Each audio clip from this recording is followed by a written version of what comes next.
Imagine a linen dress that has preserved every fold for 5,000 years, and a ring made from a single sapphire, the craftsmanship of which cannot be explained by the technologies of the past. We are used to thinking of history as linear and straightforward, but the artifacts beneath our feet prove that reality is far more complex than any legend. Today we will take a look into the vault of history, from mysterious Victorian-era time capsules to an impossible mechanical sphere, the activation of which could forever rewrite our textbooks. Hello, my friend. You're on the Kurtop Ancient Time Capsule channel. Jane Eastman, an experienced treasure hunter, recently made an unusual discovery at the bottom of the Vanglia River. She found a Victorian-era glass bottle filled with pickles. Jane showed this amazing treasure to her followers on Instagram, where her find sparked a lively discussion. The bottle, made of green water glass, was preserved in excellent condition, and its lid, inscribed with W.D. Harvest, Dowgate, Dock London, prompted Jane to research its history. She found out that the company W&D Harvest had been selling spices and pickles in London since the 1870s, and the bottle that was found most likely dates back to the period between the 1890s and 1910s. According to Jane, the bottle turned out to be completely sealed, which is why the pickles were preserved. The woman called it a real-time capsule and decided not to open the find in order to preserve it in its original state. For this, she sealed the lid with wax. Long pickling jars were popular during the Victorian era because of their practicality. The only thing that is still unclear is whether the pickles have remained edible. The Royal Sapphire before you is a ring from the late 14th to early 15th century, from the time when the English crown passed from Richard II to Henry V. The solid blue crystal is cut from a single piece of sapphire. The craftsmen didn't mount the stone. They made the stone itself into a monolithic ring. Such work required not only a rare gemstone, but also mastery of diamond powder, the only abrasive capable of polishing corundum. In the Middle Ages, sapphire was considered the stone of justice. Kings and bishops wore it when making agreements. It was believed that the crystal would cause anyone who broke an oath to suffer from a fever. On the cutting platform, you can see a tiny step. This is where the jeweler shaved the surface so the cutter wouldn't slip. The ring weighs less than 10 grams, but in the 15th century, its price was equal to the cost of a good knight's armor. It probably belonged to someone important. Documents consider the sapphire part of the Norwich hoard, buried during the time of the Lollard unrest and unearthed 5 centuries later. Archaeologists studying the Bronze Age in northern Italy discovered thousands of glass beads over 3,000 years old in the ancient settlement of Frotesino. These bright artifacts shed light on the earliest art of glassmaking in Europe. The team of archaeologists found a Bronze Age clay furnace surrounded by instructions, tools, and remnants of glass items, structures with no equivalent in Europe from that era. Among the finds are numerous multicolored beads that have preserved their rich colors, from blue to red, from white to black, with patterns of swirls and spots. Even after thousands of years, their colors remain bright, as if they have just come out of the furnace. The color durability is explained by the unique recipe of the local glass, made from sand from the Po River, which gave the items their longevity. Frotesina, which flourished from 1200 to the 1100s before Christ, was a center of craftsmanship and trade. In addition to glass, amber and ivory were processed here, and they also worked with bronze, gold, tin, and iron. The Fiscum battle axe at first glance looks like a black obsidian boomerang, but it is actually an elite battle axe from the late Neolithic era. A fisherman from the Norwegian Lake Fiscum pulled it out with his net back in the 1780s, weighed it. Exactly 700 grams of solid basalt, smooth as polished marble. Dating to 2850 to 2350 before Christ, the artifact belongs to the battle axe culture. The perfect symmetry stands out. The blade is elongated like a boat's keel, and the hole for the handle was drilled from both sides with stone tubular drills, an operation that took days. Why so much effort? Such axes are almost never found with chipped edges, which means they were rarely used as weapons. More likely, it was a status symbol. You hold it in your hand, and everyone sees that you possess a rare material and the craftsmanship of distant artisans. Polishing it to a mirror shine is a story of its own. Basalt was polished with quartz sands until a glossy coating appeared on it. Thus, the axe turned into a black mirror, which according to one version was used in rituals. The sun, reflecting off it, illuminated the owner's face, emphasizing his connection with the heavens. Today, the Physcom axe is kept in the Museum of the History of Vosil culture. Under the glass, it looks almost like a modern designer object, but it's worth remembering that this blade is 5,000 years old, resurrected Telamon. This unique atlas from the Temple of Zeus in the ancient city of Agrigento in Sicily is one of the most impressive examples of monumental sculpture from the 5th century before Christ. The temple, built in the Doric style, was considered one of the largest temples of the ancient world, and its architecture reflected the power of Greek civilization. The telamons, which served as supports, had symbolic significance, supporting the sky or the enormous weight of the architectural structure. These giant statues, about 7.5 meters tall, were impressive both in their detail and their size. One of the telamons was restored and placed in its original location, demonstrating the complexity of the engineering and artistic solutions of the ancient masters. But there are myths and mysteries surrounding the atlas. Some researchers believe that the images of the Titans could reflect ancient myths about the confrontation between gods and giants, and their position in the temple symbolizes their subjugation. Others believe that such size and form could have been used as images of extraterrestrial beings that the ancient inhabitants believed in. When people think of the homes of ancient Egyptians, most imagine squat huts made of mud brick. Excavations in Emmet from the northern delta radically changed this picture. Archaeologists uncovered a neighborhood from the late period, an entire street of tower houses with 4 to 5 stories, a dense row in the delta along the processional road to the temple of Wajet. The height is estimated at 12 to 15 meters, which for the 7th century before Christ is equivalent to a modern 5-story building. The lower levels are packed with grain silos and beer vats. Above them are living rooms with narrow chimneys. And higher up are covered terraces where date pits and bronze sisters of the goddess Hathor have been preserved. In the evening, they not only dined here but also held music rituals. 5 steps from the doors, a limestone promenade leads to Wajet's temple. The slabs are polished so well that even today they reflect the sunset, and the cult columns stand exactly where the craftsmen placed them in the 7th century before Christ. It turns out to be a real mini Memphis in the province. Dense high-rise buildings, a market, a temple, and a sacred road, all in one tight block. 3 repair layers in the masonry show that the towers lasted at least a century and a half, and on the facades you can still see reliefs with Harpocrates and a green faience Ushabti. This is a sign that religion and daily life literally shared a wall here, and Matt breaks the old stereotype about single-story Egypt. Ritual house, ritual table in Tavatape. In Azerbaijan, a team of Italian and Azerbaijani archaeologists discovered a 3,500-year-old ritual table in the ancient settlement of Tavatape. This place is located near the borders of Armenia, Georgia, and Azerbaijan. During the excavation, a round adobe structure was found, which includes a kitchen area and a ritual table.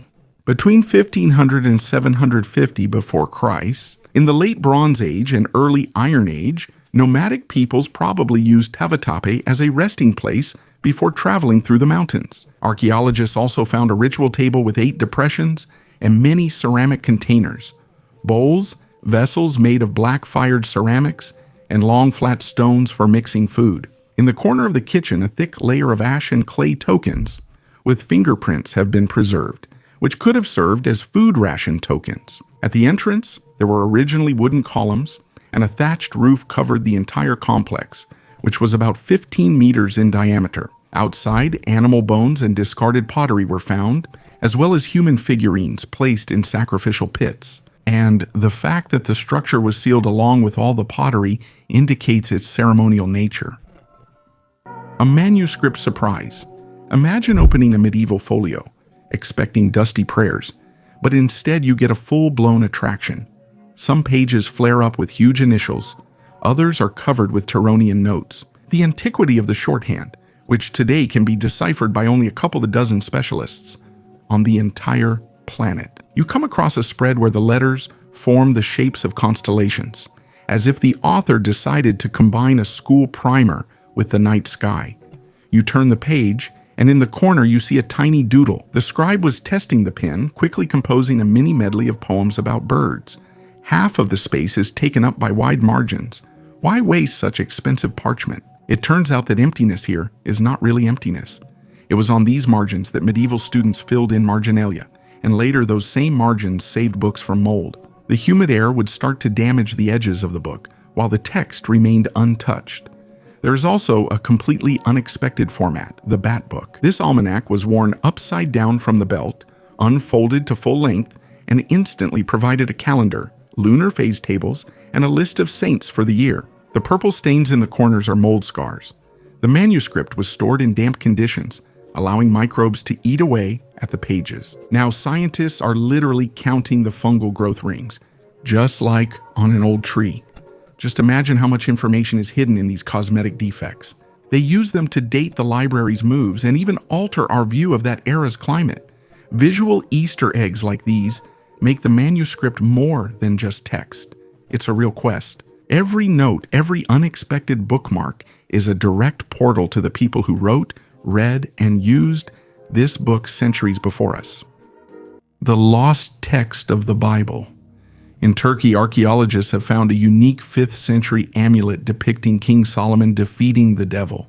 An ancient Greek inscription on the 1,600-year-old bronze pendant reads, "Our Lord has defeated the devil." This artifact may be connected to a lost text of the Bible that speaks about Solomon's magical power. Sources claim that during the 1st to 5th centuries, there was a text called the Testament of Solomon, which was not included in the canon.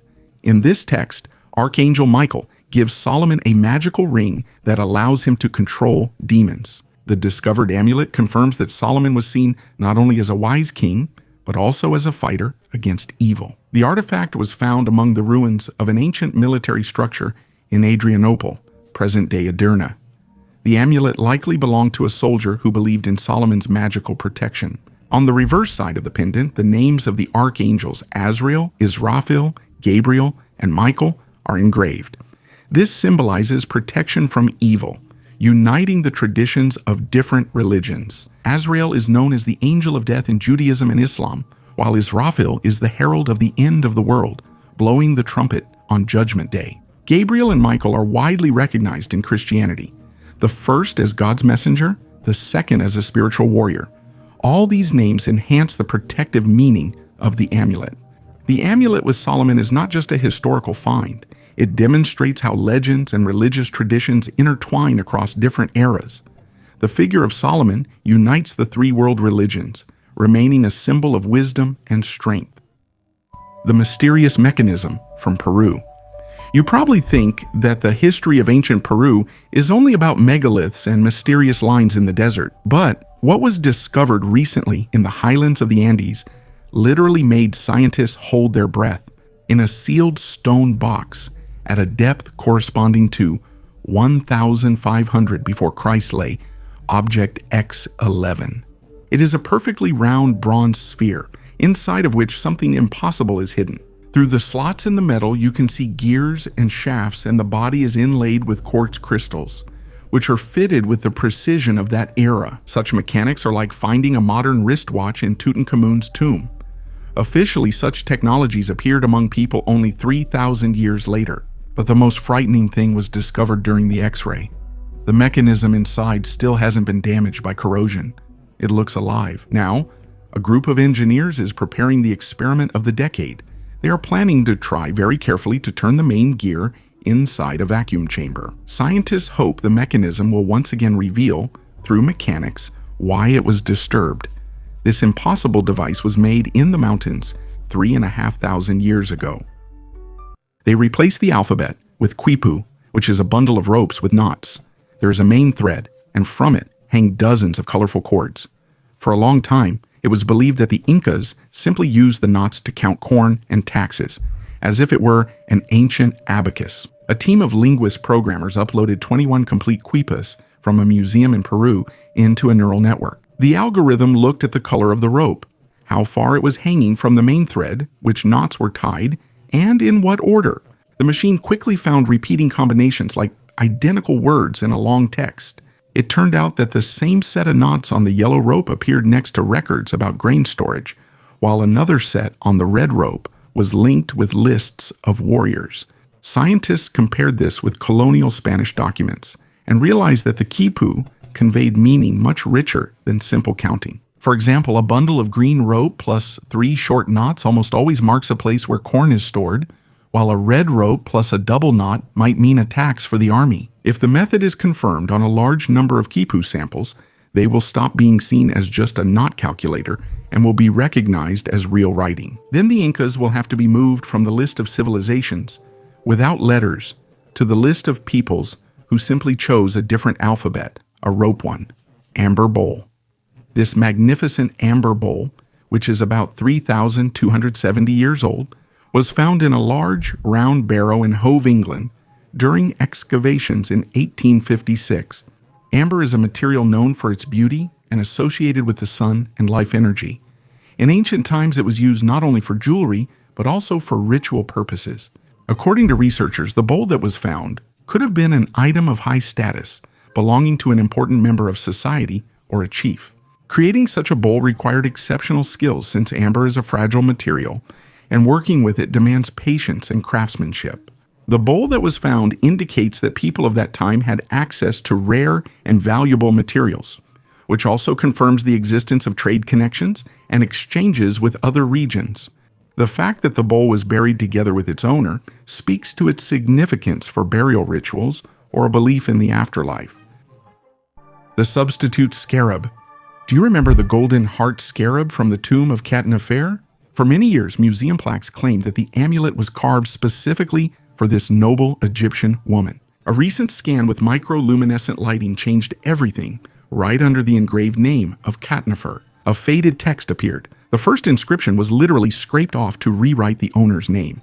It turns out the scarab lived at least 2 lives. Its green serpentinite shell once belonged to another person, and the priests simply erased the past, carved fresh hieroglyphs, and placed the talisman of the new owner into the chest. The amulet isn't just a trinket. It holds a coded passage from the Book of the Dead, asking the heart not to bear false witness against its owner during Ma'at's judgment. If the name did not match the body, the ritual could fail, so the secondary engraving was done with jeweler's precision. The depth of the stroke changes by only tenths of a millimeter, but the microscope still detects this difference. It's as if the artifact itself whispers that memory can never be completely erased. The logic behind repurposing is clear. The amulet is too valuable, the serpentine is of high quality, and the chain is almost pure gold. In the era of the 18th dynasty, such items were not discarded. They were sold or passed down as inheritance. But the main discovery is not about saving money. It's about the attitude toward the sacred. Ancient priests valued the correct text over the item's original purpose. If a name was lost, they rewrote it, making the scarab ready to protect the owner's heart in the afterlife. So, one scarab in the display case of the Metropolitan Museum suddenly turned from a static relic into a living document about how ancient Egypt knew how to rewrite biographies, even for objects. And how many more such artifacts are kept in museums around the world whose history has at least 2 lives. The pair of anguish, medieval interrogation rooms, knew dozens of sophisticated instruments, but the pear of anguish remains a symbol of pure pain. On the outside, it's a smooth metal fruit with an elegant handle. Inside, a screw mechanism spreads the petals apart. The executioner would insert the device into the victim's mouth, rectum, or vagina, and slowly turn the screw. The steel petals would open, tearing tissue and breaking the bones of the pelvis or jaw. The instrument did not kill instantly. Its purpose was to force the victim to talk or to humiliate heretics or witches. The pear was often heated over coals so that the metal would burn from the inside. The wounds almost always resulted in infection, even if the person survived. Gangrene would do its work. Today, these devices can be found in the dark display cases of European museums. The maker's marks and serial numbers show that production was put on an assembly line, as if torture was just another craft industry, like making locks or kitchen utensils. A treasure from the seafloor. Archaeologists discovered 2 sunken ships from the Ming Dynasty in the South China Sea, which had been lying on the seabed for almost 500 years. More than 900 unique artifacts were found on these ships, ranging from copper coins to exquisite porcelain.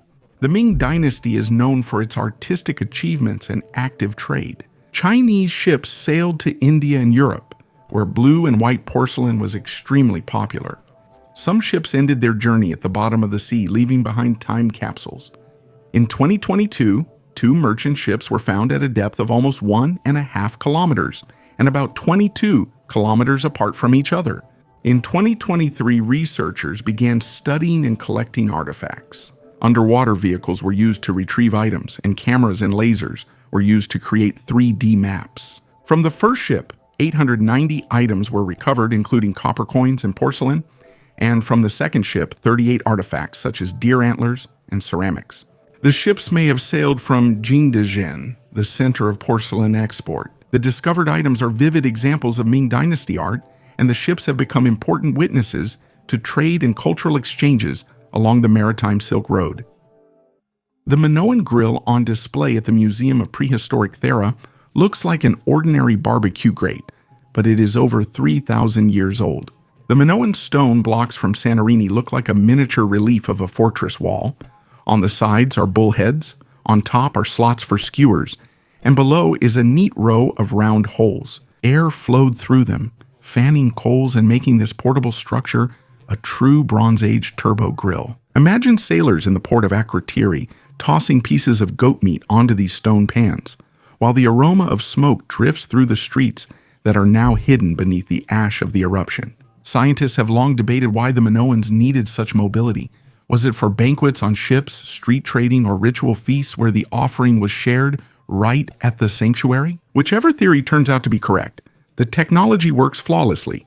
Air enters beneath the coals, passes through a line of holes, and heats the stone evenly. Modern chefs do the same thing when they place a fan next to the grill. Every time we take a bite of hot meat on the Aegean coast, we're repeating a recipe that the Minoans perfected long before the Trojan War. The gears of mystery are the oldest computer on the planet. The Antikythera mechanism has always seemed like something out of an Indiana Jones movie. Bronze wheels, a handle, dials, an eclipse, an entire ancient National Aeronautics and Space Administration in a box. But a recent 3D simulation has literally broken the legend down to its gears. Scientists have recreated every gear with micron-level precision and ran the virtual device through a full calendar cycle. The result was shocking. After 4 months of continuous operation, the gears started to catch, the load increased, and by the 6th month, the digital copy simply jammed. The error wasn't in the software. The model considers all casting defects, tooth pitch, and axle backlash measured on the actual artifact. If the numbers are correct, the original mechanism couldn't reliably predict eclipses years ahead. As enthusiasts claimed, the desktop planetarium toy version suddenly looks more plausible. The owner would turn the handle, demonstrating the movement of the sun and moon. It's enough for a wow effect for an elite audience, but not for the daily calculations of a priest astronomer. There's another option. The bronze lay underwater for 2,000 years. Corrosion ate away fractions of a millimeter and disrupted the perfect synchronization. If that's the case, the original device really worked flawlessly, and what we're seeing is just its rusted screenshot. To test the hypothesis, engineers will have to make a copy with perfectly even teeth and run the chronomarathon again. While debates are raging, one conclusion remains. The Antikythera mechanism is still a puzzle on the level of a Rubik's Cube. Only antiquity has added a touch of mystery. Either we underestimate ancient engineers or we overestimate our own desire to see advanced technology in every mystery. The cursed emeralds. These emeralds, which are called cursed, became one of the most tragic discoveries in the history of treasure hunting. They were discovered by J. Miskovich, a man who dedicated his life to searching for ancient treasures. In 2010, off the coast of Florida, he managed to find a cache of emeralds valued at several $1 million.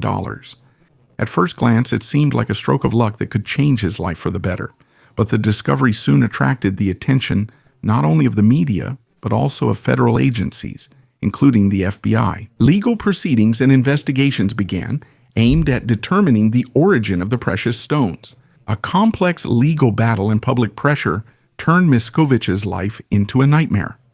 Constant accusations and pressure from the authorities made his existence unbearable, and eventually he committed suicide. This tragedy became the basis for the legend of the cursed emeralds, which brought their owner not wealth and success, but pain and suffering. Today, this story serves as a grim reminder that behind great discoveries, there can sometimes be terrifying consequences. Canadian runes. The north of Ontario rarely offers huge archaeological news, but the hurricane of 2018 brought a sensation when the wind uprooted a century-old pine tree near the town of Wawa. Under the roots, there was a granite slab measuring almost 2 by 1.5 meters. Its surface was polished by a glacier, and along the edges, a neat frame was carved with 255 runes of the Elder Futhark inside, a complete text of the Lord's Prayer, without a single mistake and with uniform carving depth, as if the craftsman was writing in a familiar alphabet. On the right, a ship with 16 figures inside is engraved, and just below it, there are 14 cross marks of unknown meaning.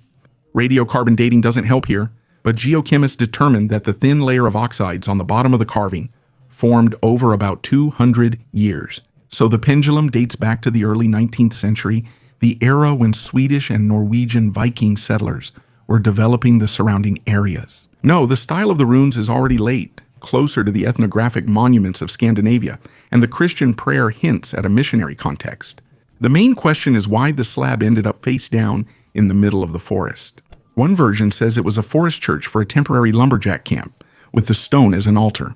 Another claims it was a memorial to a fallen crew. 16 people in the boat and 14 nearby crosses might represent the survivors and victims of a Great Lakes shipwreck. Whatever lies behind the mystery, the inscription became the longest runic prayer found in North America.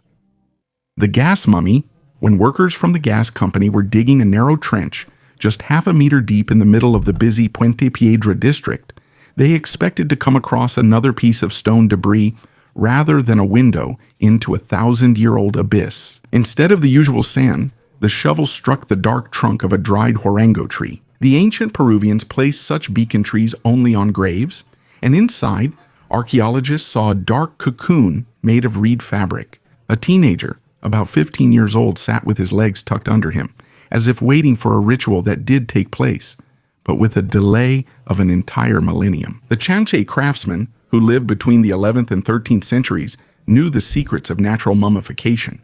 Dry air, a cotton shroud, and just a bit of salt from the ocean breeze which still permeates the present-day smog of Lima. You stand in the middle of a metropolis with 10 million residents and realize that beneath your feet lie hundreds more of such invisible neighbors. An ancient Roman supermarket in the ocean. Archaeologists discovered an ancient Roman supermarket on the Channel Islands off the coast of France where various goods were traded. Research that began in 2008 led to the discovery of 2 Roman coins indicating this find. One coin depicts Caesar as a teenager, and the other shows an emperor who was killed by invading Goths. Alderney Island, the northernmost of the Channel Islands, may have served as a trading post for the Romans. Archaeologist Jason Monaghan noted that remains of Roman structures, including a grotto, were found here, indicating a permanent Roman presence. They could have monitored ships bringing goods from the Mediterranean to France. Archaeologists believe that Roman soldiers lived on the island, controlling trade routes and protecting them from pirates. It's possible that soldiers' families and Roman officials also lived here. In 2017, using electrical equipment, Iron Age burials and parts of a Roman building were discovered on the island, confirming long-term settlement. Excavations showed that the Roman-era building had 3 rooms, a courtyard, a paved area, and a garbage dump, where one of the Antoninianus coins was found, dated to 255 AD, equivalent to 2 denarii. In another layer of the building, a bronze coin of the Roman co-emperor Valens was found, dated to 364-367 AD, who was killed in the Battle of Adrianople. About 27 meters from the building, the remains of a Roman fort were discovered. Archaeologists believe that many more buildings from the Roman era may be hidden under the sand dunes, creating the effect of a mini-monument.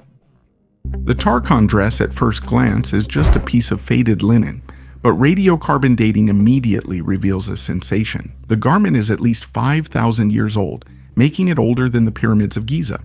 It was discovered back in 1913 among a pile of burial textiles near the village of Tarkhan, and only modern restoration has revealed its details. What we have before us is not a burial dummy, but an item from a real wardrobe. A V-shaped neckline, fine pleats on the bodice, sleeves down to the elbows, dark stripes of salt and fat along the seams under the arms, and grains of Nile sand hiding in the micro cracks of the fibers. All these are signs of wear. The dress was worn until the end, and then placed in the tomb as a favorite, so its owner could face the gods in clothing that showed her status in life. The linen was hand-woven, the threads twisted to the right, the weave is dense, just the sleeves alone required thousands of carefully planned stitches, and the edges of the hem are neatly darned with thread of a slightly different shade. The ancient seamstress mended the dress, unwilling to part with her daughter. This is a rare artifact that immerses us in the everyday life of early Egyptians. We are used to seeing them in gold and stone, but this tunic shows a much more down-to-earth kind of luxury, the skill of creating comfortable and beautiful clothing, long before the invention of the Silk Road and trading looms. In December 2022, a Polish farmer near Kołobrzeg dug up a 12-centimeter figurine of a woman with accentuated hips and a narrow waist from his field. The dating is about 6,000 years ago, the early Neolithic era. A scan with an electron microscope showed traces of a flint cutter, and the clay spectrum matched the floodplain of the Parseta River. So, does that mean local landowners made the figurine instead of traders bringing it? Why does that matter? Northern Poland was long considered the periphery of Venus culture. Classic Paleolithic and Neolithic goddesses were found in southern Europe. Now the Baltic region gets its own Mother Earth and moves the boundary of the fertile cult zone hundreds of kilometers to the north. Boar helmet. On the hills near Pylos, just a few meters from the Palace of Nestor, archaeologists uncovered a find that could previously only be seen on the pages of the Iliad. In a burial from the 15th century before Christ, there were dozens of thin, skillfully drilled plates made from wild boar tusks. When arranged by their attachment points, a full battle helmet was formed, the same one Homer described when Marion gave the armor to Odysseus. Each plate covered the skull like a scale, with a lining made of leather reinforced with bronze rivets. To assemble such a helmet, about 50 tusks were needed. That means a whole hunt and a serious warrior status. Nearby, they found a bronze lyre, a peg, and remnants of myrrh oil, symbols of both the elite and warfare at the same time. Radiocarbon dating gives an estimate of around 1,500 before Christ, which means the helmet is at least 3 centuries older than Homer's own text. This confirms two things at once. The boar tusk armor was not just a literary detail, but a reality for Mycenaean rulers, and oral epics really did preserve details that archaeology is only now discovering. The Trojan War may remain a subject of debate among historians, but this helmet shows that its attributes once rang with real metal. The statue of a mongoose from ancient Egypt is not only a charming artifact, but also a find of mystical significance in ancient Egyptian mythology. The mongoose was associated with divine forces of light and protection. In Heliopolis, the center of the cult of the sun god Ra, the mongoose symbolized the victory of light over darkness. According to myths, the god Ra, taking the form of a mongoose, fought Apophis, the serpent of chaos who threatened the solar bark. This bronze statue with a solar disk on its head symbolizes solar energy and immortality. Such artifacts were often placed in temples or used in rituals for protection against evil. Interestingly, some researchers suggest that the mongoose, with its ability to hunt snakes, also symbolized the skill to overcome difficulties and defeat enemies, both spiritual and physical. Many similar figurines have been found in tombs, where they likely served as amulets to help the souls of the deceased overcome dangers in the afterlife. Mongooses, which became part of the sacred Egyptian symbolism, remain a reminder of the deep connections between nature, religion, and the spiritual philosophy of this ancient city. The Garnet Raven. On one of the fields of Cornwall, a couple of metal detector enthusiasts came across a signal: pure gold. At first, a flat piece with triangular garnet inlays surfaced. It seemed to be an ordinary Anglo-Saxon ring from the 7th century until just a few steps away from the first find. Something else appeared, an even rarer item, a figurine of a raven's head weighing 57 grams with neatly carved nostrils on the beak and slots for inlays on the sides. The left eye still shines with a garnet, but the right is missing. Analysis showed the gold is nearly pure, with only a small amount of silver and copper. For strength, the craftsman divided the surface into feathers, made of hundreds of microgranular beads, and between them, he tightly set garnet triangles. The style matches the famous Sutton Hoo, but the technique is more intricate, the result of a later royal workshop in East Anglia. The purpose is mysterious. The item is too heavy for an earring and too short for a brooch. The scholars theorize it's part of a ceremonial standard, or ritual staff handle, carried on to the battlefield during the king's inauguration. The symbolism of the raven here is not accidental. The bird is directly connected to Odin, the god of war and wisdom, whose two ravens brought news from the battlefields. The finds are currently in the treasure process at the British Museum. If the expert commission confirms the dating and uniqueness, the object will officially be included in the list of the most important Anglo-Saxon jewelry pieces. The matriarchal Çatalhöyük looked like a chaotic hive of clay houses, but DNA analysis of 131 skeletons put everything in its place. Under the floors of neighboring dwellings, relatives were buried strictly along the maternal line: grandmother, mother, daughter, one burial or two adjacent rooms. Men, on the other hand, were placed without a clear pattern.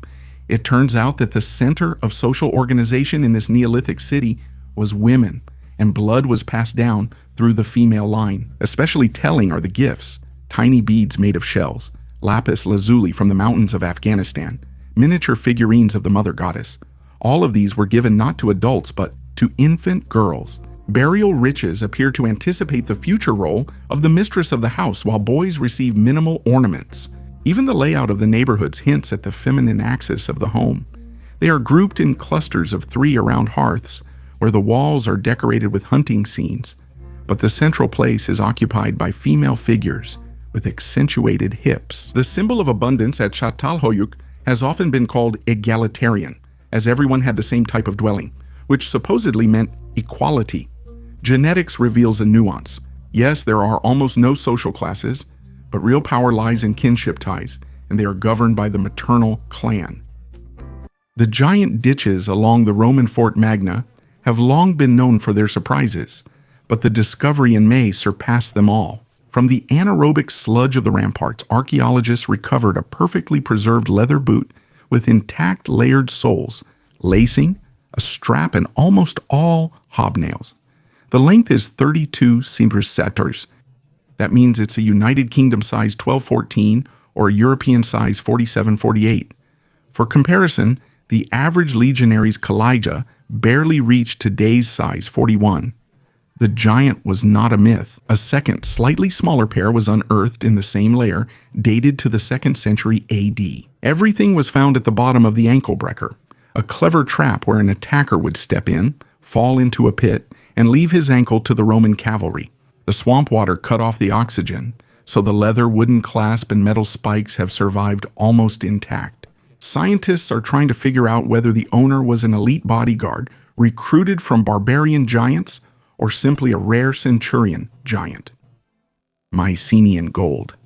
In 2004, archaeologists opened an untouched Tholos tomb at Kazanaki near Volos, a rare chance to see a Mycenaean luxury set in its original state. On the stone floor lay 7 burials, and scattered between them were 165 gold items, tiny discs, tubes, embossed beads, and weapon parts. Many of the plates are fractions of a millimeter thick. From 10 grams of metal, craftsmen hammered out 200 miniature sun discs and sewed them onto fabric, turning the shroud into a reflective armor. As for the ornaments, one feature is their extreme fragility. The gold contains minimal copper to keep its shine, and the edges are intentionally left unreinforced. Such an outfit was not worn in life. It was created for a single occasion, the funeral ceremony. Complex items like rings and dagger handles demonstrate the opposite approach. There, gold is just a thin shell. The base was made of bronze or a wooden core, covered with foil, and the joints were masked with granulation and cloisonné enamel. In this way, the luxury is preserved visually, while the metal is saved physically. This discovery revealed one of the main rules of the Late Bronze Age. Gold was not just a currency, but a shorthand for power. The thinner the sheet, the louder the visual effect, and the clearer the message to future generations. Our family could afford to shine, even if we didn't really have the resources for it. The Native American smile looks as if someone scratched a funny face onto a school desk, but in front of us is a North American petroglyph from the 11th to 17th centuries. Part of the lion complex consists of 37 figures. The stone is covered with prints of human and animal paws, and this particular character stands out with horns, feathers, and elongated palms. Scientists argue about what he knows, whether he is a shaman in a ritual headdress, a totem spirit, or just a self-portrait by the author with a sense of humor. Mostly, serious scenes of hunting and cosmogony have come down to us, but here we see an almost cartoonish grimace. This means the artist had room for irony and self-expression, not just for sacred subjects. The treasures of the Allens, on the southern outskirts of the Chechen village of Alcancala, have long been listed in the Archaeological Register, but the excavations of 2025 sharply increased interest. At the bottom of the narrow, carefully stone-lined tomb, a pendant gleamed, a thin gold ring with 5-faceted almandine inlays. Just to the right lay a glass bowl the color of a melting glacier. The chemical composition confirmed Byzantine or Persian origin. Among the horse's bones, bronze sallia were found, and along the warrior's legs there were scabbards with stylized griffins, typical of Sasanian craftsmanship. The burial is dated to the late 9th century, a time when Alania controlled the passes between the Black Sea and the Caspian Sea. The richness of the inventory suggests that the person belonged to the upper echelons of society, possibly a representative of the rulers of Dariel. But the jeweler's technique indicates that the pendant was made locally.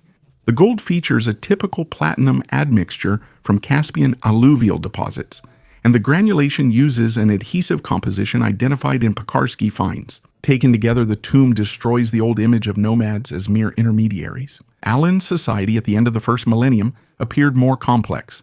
Their own jewelers, long-distance trade in glass, close ties with Iran and Byzantium, and most importantly, the desire to immortalize status in gold and horse harness. Tutankhamun's ship.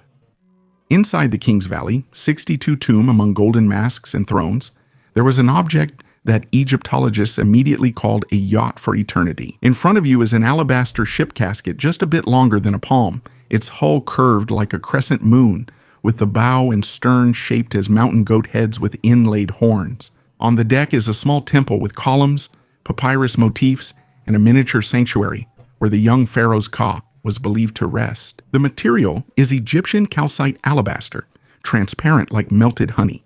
Under the lantern's rays, the light passes through, and the whole structure seems to glow from within. Pins secure the details, and resin and pigment fill the fine lines, ensuring the pattern stays vivid even in the tomb's darkness. Tutankhamun's cartouches are on the sides, guarded by Anubis and Horus symbols. Why would such a lavish small boat be necessary? The Egyptians believed that after death, the pharaoh boards the sunboat and sails across the dark waters of the underworld to rise again in the east, together with Ra. The alabaster model is a pocket-sized copy of this boat, a kind of ticket for the afterlife cruise. The stone is durable. The box has survived for 3,000 years sand and attempts by robbers, almost without losing its luster. In the Cairo Museum, it still looks like a toy liner, ready to set off into eternity. Ritual rice.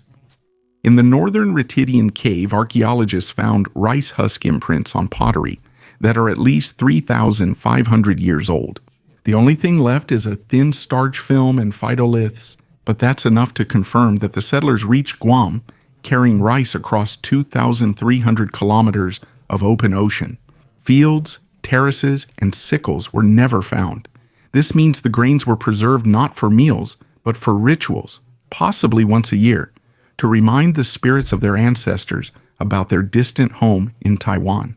In the hands of the islanders, rice turned from an everyday food into a symbol of origin. That's why tiny traces on pottery turned out to be more important than entire rows of harpoons.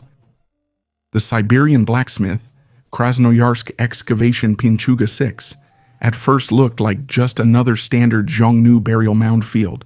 Everything changed when a buckle with a neatly welded loop was taken out of the burial lens. Metallographic analysis showed that the connection was made by real welding. For the 3rd century AD, this is a technological breakthrough.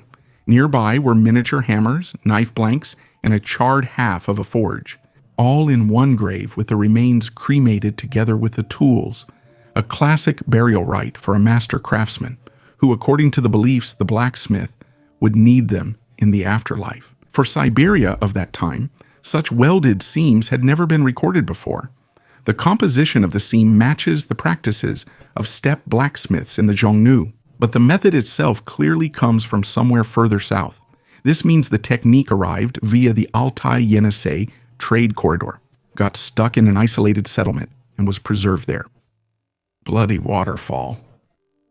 Antarctica is a continent of records, and one of the strangest is the Crimson Stream flowing from the Taylor Glacier. The layer of ice here should be sterile, but the meltwater is colored a deep red. Until recently, scientists blamed iron for the rusty flow. It seemed obvious. However, a 2023 analysis showed something different.